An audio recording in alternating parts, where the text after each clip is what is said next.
Alladzi 'allama bil qalam 'allamal insana ma lam ya'lam.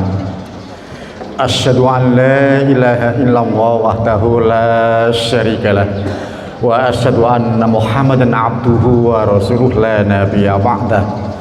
Raditu billahi rabba wa bil islami dina wa bi Muhammadin nabiyya wa rasula. Allahumma inni as'aluka rizqan thayyiban wa ilman nafi'an wa amalan mutaqabbala. Bapak, Ibu berjamaah pengajian Ahad pagi yang dirahmati oleh Allah, mari kita bersama-sama tidak henti-hentinya untuk senantiasa berucap-ucap syukur kehadirat Allah Subhanahu wa taala, karena sampai dengan dini hari tadi kita sudah dibangunkan oleh Allah dari tidur kita, diberi kesempatan oleh Allah untuk kita bersama keluarga bisa menegakkan sholat tahajud. Sampai dengan pagi ini pun kita masih diberi kesempatan oleh Allah untuk bertemu muka, bermuajah di tempat yang insya Allah penuh dengan barokah dari Allah Subhanahu wa taala. Mudah-mudahan pertemuan kita pagi ini mendatangkan keberkahan untuk kita semua. Mudah-mudahan apa yang kita bahas pada pagi ini mendatangkan hidayah dari Allah Subhanahu wa taala. Sholawat dan salam mudah-mudahan tetap terlimpah pada junjungan Nabi besar Muhammad sallallahu alaihi wasallam yang telah membimbing umat manusia dari zaman gelap menuju zaman yang terang, dari zaman biadab menuju zaman yang beradab. Dan mudah-mudahan kita yang hadir di majelis ini dan keluarga di rumah termasuk hamba-hamba yang senantiasa mendapatkan hidayah dari Allah Subhanahu wa taala, agar kehidupan kita selamat dan bahagia dunia, selamat dan bahagia pula nanti di akhirat. Amin ya rabbal alamin. Bapak sekalian, Allah Subhanahu wa taala telah menetapkan bahwa apa yang tercipta di muka bumi ini disediakan oleh Allah untuk memenuhi kebutuhan manusia. Walladzi khalaqalakum ma fil ardi jami'a. Dialah Allah yang menciptakan seluruh yang ada di muka bumi ini untuk kalian bangsa manusia seluruhnya, jami'ah. Bapak sekalian, ayat ini ada semacam irtibat fil makna, ada keterkaitan maksud dengan firman Allah yang menyebutkan wa ma khalaqul jinna wal insa illa liya'budun, dan tidak kuciptakan jin dan manusia itu melainkan untuk ibadah kepadaku. Dari dua ayat yang mempunyai irtibat fil makna inilah dapat kita tarik kesimpulan dasar, seluruh yang tercipta di muka bumi ini disediakan oleh Allah untuk manusia, manusia dicipta oleh Allah untuk ibadah. Saya ulangi lagi, ini karena poin yang sangat penting. Saya ulangi lagi, dunia seisinya ini diciptakan oleh Allah untuk manusia, manusia dicipta oleh Allah untuk ibadah. Oleh karena itu, mari di dalam majelis yang sangat berbahagia ini, di tempat yang insya Allah penuh dengan barokah ini, kita berjanji pada diri kita masing-masing, apa yang melekat pada diri kita, umur kita, ilmu kita, rezeki kita, anak istri kita, kita gunakan untuk meningkatkan kualitas ibadah kepada Allah Subhanahu wa taala. Seluruh aktivitas kita harus berorientasi negeri akhirat, bernilai ibadah. Saya ulangi lagi, bahwa seluruh yang tercipta di muka bumi ini untuk kalian bangsa manusia, termasuk tambang, ya, diciptakan oleh Allah untuk memenuhi kebutuhan manusia, dan manusia itu dicipta oleh Allah untuk ibadah. Modal dari Allah inilah yang nantinya dipintai pertanggungjawaban oleh Allah Subhanahu wa taala. Kullu nafsim bima kasabat rohina. semua manusia akan dimintai pertanggungjawaban tentang apa yang pernah ia lakukan pada saat hidup di pentas dunia ini. Nah, Bapak sekalian, sekarang mari kita ya sedikit saya bikin orat-orat, ada makalah di situ ya. Seandainya nanti pembicaraan kita karena terbatas oleh waktu sebab ada acara lain ya di tempat ini, maka ceramahnya singkat-singkat saja, poin-poinnya saja. Bapak sekalian, kalau kemudian ini karena pengajian terkhusus untuk ukhuwah Islamiyah, berlaku untuk umum ya, tapi kita dalam naungan Muhammadiyah, kami ingatkan kembali, Muhammadiyah itu gerakan Islam, gerak, move, harus beraktivitas ya, harus bergerak, beraktivitas. Gerakan Islam, dakwah amar ma'ruf nahi munkar. Ma'ruf itu artinya baik. Dalam bahasa Arab banyak kata-kata yang berarti baik. Khair itu baik, hasan itu baik ya. Ono mana? Toyib itu juga baik. Kalau Bang Toyib nggak pulang-pulang, tapi nggak baik ya. Ngapunten kuyon ya. Aku ndak sono wong jenenge Toyib tersinggung. Khair baik, Toyib baik, ma'ruf baik, hasan baik, konotasinya berbeda-beda. Pak ngapunten, adzan itu baik apa mboten? Adzan itu bagus atau enggak? Adzan itu baik, Pak. Tapi tidak semua orang bisa menerima datangnya adzan. Tidak semua orang suka mendengar adzan. Buktinya apa? Ono wong protes. Nyuwun sewu nggih, ini pengalaman. Kula wengenane didatangi tiyang. Ngomong ten kula, Pak Saukani, aku nek bengi gak iso turu. Lho apa? Berebeken adzan. Coba ono wong Islam berebeken adzan. Tak takoni lho, kok adzan aku berebeken ya apa sih? Jam piro sampean turu? Aku iki nek turu dalu-dalu jam 2:30 gek mapan turu. Sampean dukun ya, tak begitu. Sampean dukun ya? Oh enggak, aku seneng cangkruk-cangkruk. Gek len ape turu ono adzan. Adzan awal. Ya, jam 2, setengah 3 ono adzan awal. Ngapunten, di sini ada adzan awalnya enggak? La ilaha illallah Muhammadur Rasulullah.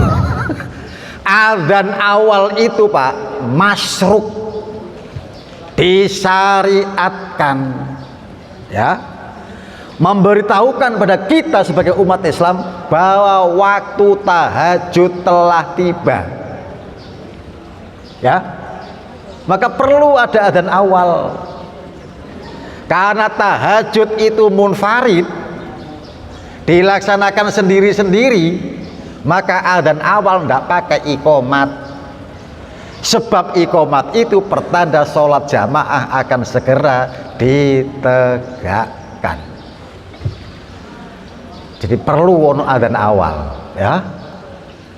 Nah sekarang diinstruksikan nanti pimpinan cabangnya, ngapunten Yai, Pak Yai Khairuddin ini senior saya ya. Aku ceramah ini sungkan. Ya, Bapak sekalian, balik pada orang tadi. Bareng aku turu gek liar-liar, ono adzan mana? Adzan subuh.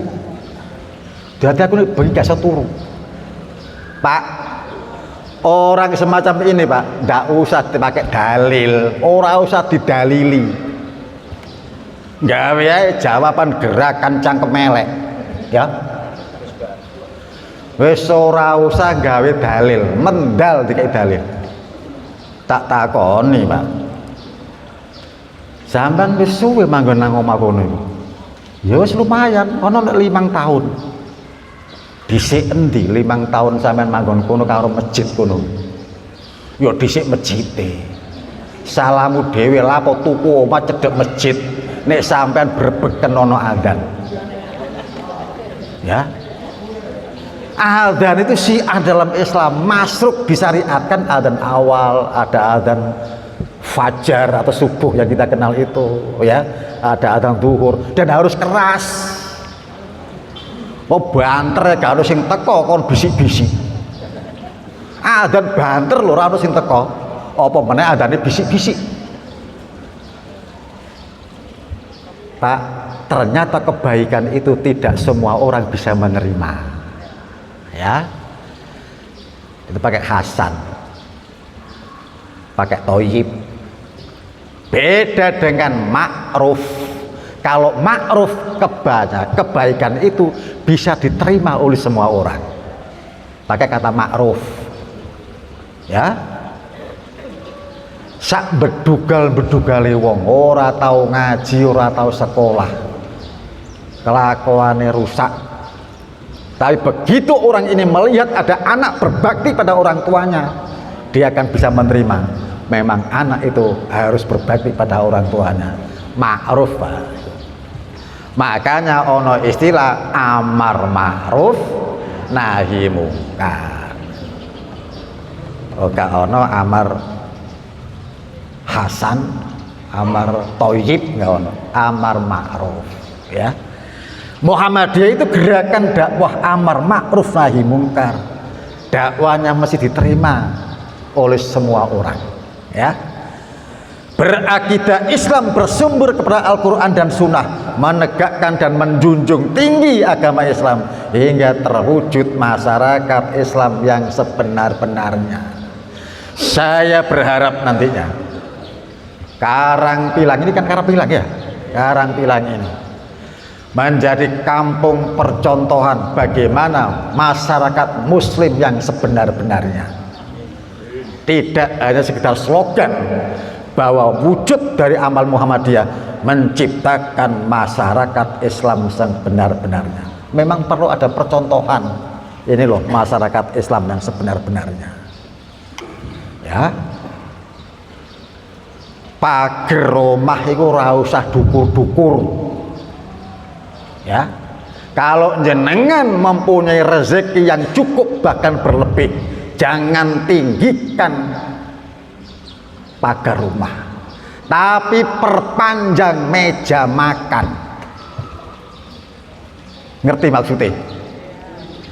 Nek sampean sugih mampu ekonomine, ojo gawe pager sing dukur, koyok-koyok gak butuh tonggo, tapi perpanjanglah meja makan supaya orang yang bisa menikmati rezeki yang dilimpahkan oleh Allah untuk kita bisa dinikmati bersama. Manusia itu akan menjadi insan yang unggul selama ia itu mau hidup dalam kebersamaan. Makanya mengapa Allah Subhanahu wa taala menyebutkan aqimis shalah wa atuz zakah warka'u ma'ar rakiin. Pak, warka'u ma'ar rakiin, dan rukuklah bersama orang-orang yang rukuk. Tegese nek salat itu berjamaah. Jangan diplesetkan. Warka'u ma'ar rakiin, dan merokoklah bersama orang-orang yang merokok. Buyar tafsir ini ya. Jadi maaf Bapak sekalian, dalam sholat saja Allah menginstruksikan rukuklah bersama orang-orang yang rukuk berjamaah. Ada orang satu sholat munfarid dan yang satunya berjamaah. Allah memberikan keutamaan 27 derajat untuk orang yang sholat berjamaah. Padahal Pak, jumlah rokaate podo, madepe podo, dongone podo, wiritane podo, tapi sing siji sholat ijen munfarid, yang satunya berjamaah, Allah melipat gandakan pahala dan derajat kemuliaan 27 derajat. Artinya apa? Allah Subhanahu wa Ta'ala akan memberikan keberkahan bagi orang-orang yang mau hidup dalam kebersamaan. Toko kita itu untuk kita bersama, ya, dieling-eling. Toko kita untuk kita bersama, dengan harapan mendatangkan keberkahan dari Allah Subhanahu wa Ta'ala. Bapak sekalian, berikutnya Pak, di dalam himpunan putusan tarjih Muhammadiyah disebutkan di situ, agama adalah apa yang diturunkan oleh Allah dalam Al-Quran, yang tersebut dalam sunnah yang makbulah, berupa perintah, berupa larangan, berupa petunjuk untuk kebaikan manusia dunia akhirat. Itu definisi agama. Kalau kita sudah beragama Islam, jadilah muslim yang baik. Jangan tanggung-tanggung jadi muslim yang baik, ya. Jangan tanggung-tanggung jadi orang Islam. Jadilah orang Islam yang baik. Penuhi rukun-rukunnya. Moko ono wong Islam sing ono rukun Islam, ikut sing temen nglakoni ini. Nek wis syahadat sing apik, nek wis salate sing apik, aja tanggung-tanggung, sing apik, sing sempurna. Makanya nanti Pak, maaf ya, jangan ada yang merasa sholat kita sudah sempurna. Jangan ada yang merasa itu. Makanya Rasulullah Pak, itu memberitahu tentang sholat sunnah, sholat tatawu. Salah satu fungsinya adalah menambal kekurangan pada sholat fardu kita. Makanya ono istilah sholat rawatib. Rawatib itu bentuk jamak, bentuk mufradnya rotiba. Tembung rotiba itu artinya mengiringi. Jadi sholat rawatib itu sholat yang mengiringi sholat wajib. Sempurnakan Pak sholat kita itu. Wudu yang ngono sing sempurna wudune Pak, ya. Kesempurnaan wudu iku ana telu, dititeni ya, dititeni. Kesempurnaan wudu iku ana telu. Nomor 1, sempurna dalam basuhan. Wudu iku ora syukur teles tapi digosok, ya. Sela-sela jari jenengan damel cincin diputar-putar, ya, supaya apa? Wudunya sempurna. Jadi nomor 1, kesempurnaan dalam berwudu. Jenengan kalau wudunya sempurna Pak, Bu, awet enom sampean, temen, ya. Pak, aku ngadeg ya. Anggota wudu kita ini ya, kulit wajah, kulit tangan, kulit kaki, anggota wudu kita, ratusan titik-titik akupuntur, ya. Kalau nanti anggota wudu ini kita basuh dengan air dan kita gosok, maka titik akupuntur itu akan merespon dengan respon yang positif. Makanya wong wis mari wudu Pak, wajahnya fresh, seger, dadi awet enom. Malah gak percaya sampean. Gak percaya sampean, aku ngerti wajah-wajah gak percaya ngerti aku. Nyuwun sewu, jenengan bokekne mangke. Jenengan saking kantor, saking kerja, saking gojek, mlebet griya langsung ngoco, ya. Nek wis mari ngoco, kopiah atau topi dilepas, helm dilepas, jilbab dilepas, wudu Pak. Nek wis mari wudu andukan suren balik ngoco meneh seje pisan. Seje Pak. Jenengan lebih fresh, lebih seger, dan segarnya ini nanti terbawa sampai kepada maksar. Rasulullah menyebutkan ghurran muhajjalin, wajah-wajah yang semrengah, wajah-wajah yang fresh disebabkan basuhan-basuhan wudu. Makanya wudu sing sempurna, ojo tanggung-tanggung. Ibadah itu sing sempurna, ojo tanggung-tanggung. Jadilah muslim yang baik. Kesempurnaan yang kedua wudu itu, kesempurnaan disebabkan kita berdoa setelah wudu. Berdoa Pak setelah wudu itu. Dan kesempurnaan yang ketiga yang terakhir, setelah wudu kita tegakkan sholat 2 rakaat, sholat syukurul wudu. Nah kadang-kadang yang terakhir inilah yang jarang kita lakukan. Dikira wis wudu mari, ndonga mari ya wis. Sementara ada satu hal yang penting, tegakkan 2 rakaat sholat syukurul wudu. Ya, semua amalan-amalan kita diorientasikan ke negeri akhirat. Ya. Kenapa? Karena agama Islam itu apa yang diturunkan oleh Allah dalam Al-Quran. Setiap kata yang tersebut dalam Al-Quran berarti itu urusan agama. Dititeni nih, pun lali, ya. Semua kata, semua kalimat, jika kata dan kalimat itu tersebut dalam Al-Quran berarti itu urusan agama. Nyun sewu, ambil contoh ya. Wonten Al-Quran namine surat Al-A'raf ayat 3 doso setunggal.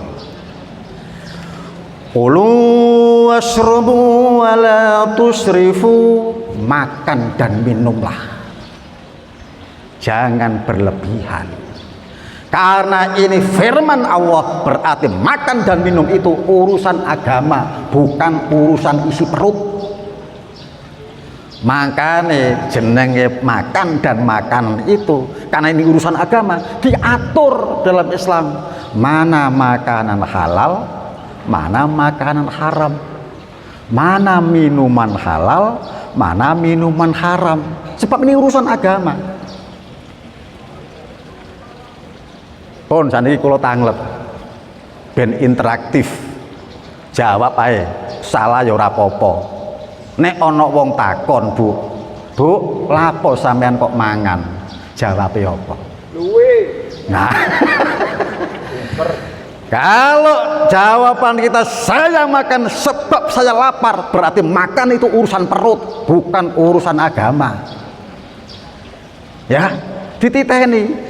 Definisi yang diberikan oleh HPT, Himpunan Putusan Tarjih ini menyebutkan apa yang tersebut dalam Al-Quran hakikatnya urusan agama.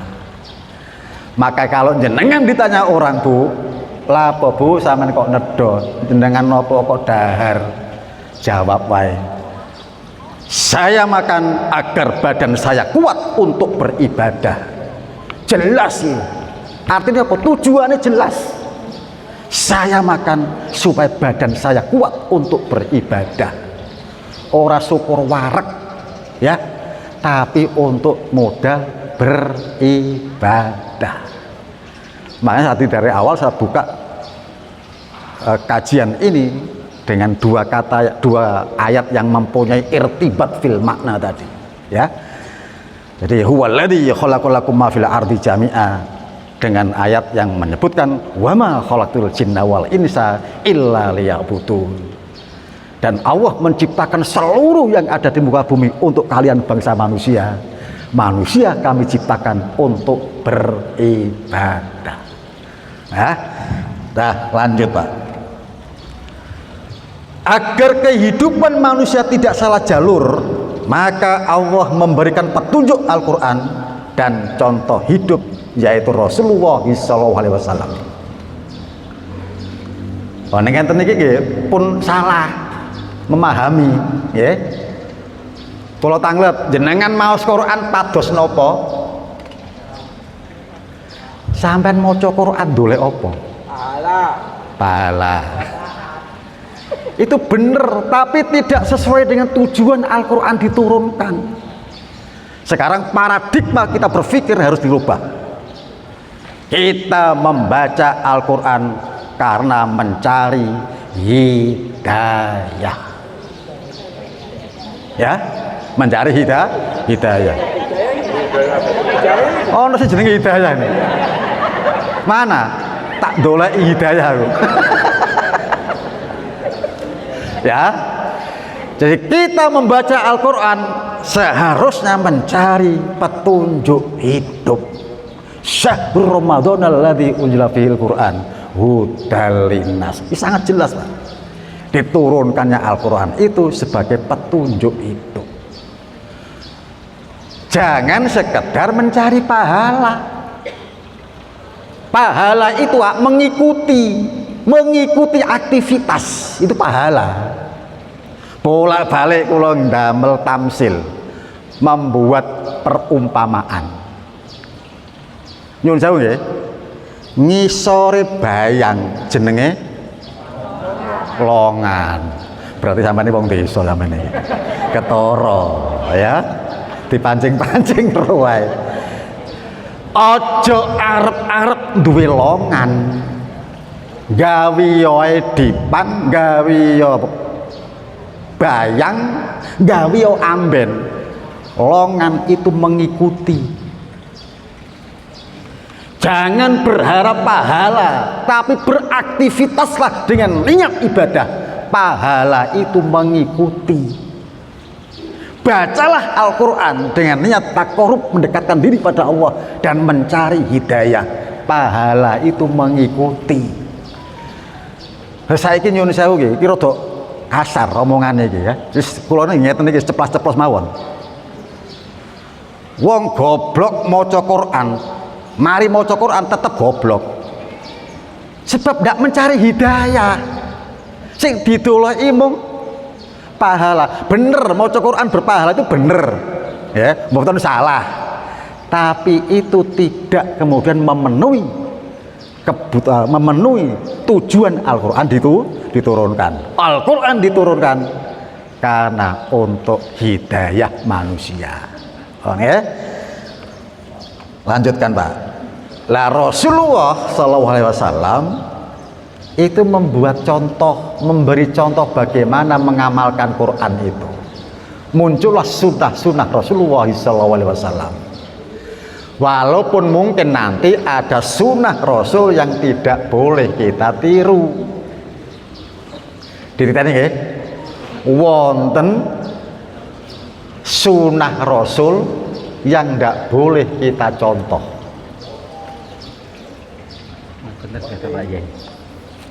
Oh, iya. Pokoknya sono ngene iki berarti senang mari. Ya.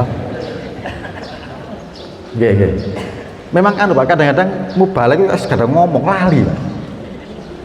Lali, weteng luwe bareng lali. Hilang kabeh ya. Wis kadung ngomong ya. Sampai endi mau? Weteng luwe. Ya. Sampai weteng luwe. Ada sunnah Rasulullah yang tidak boleh kita tiru. Contoh, Pak, wonten poso jenenge poso wisol.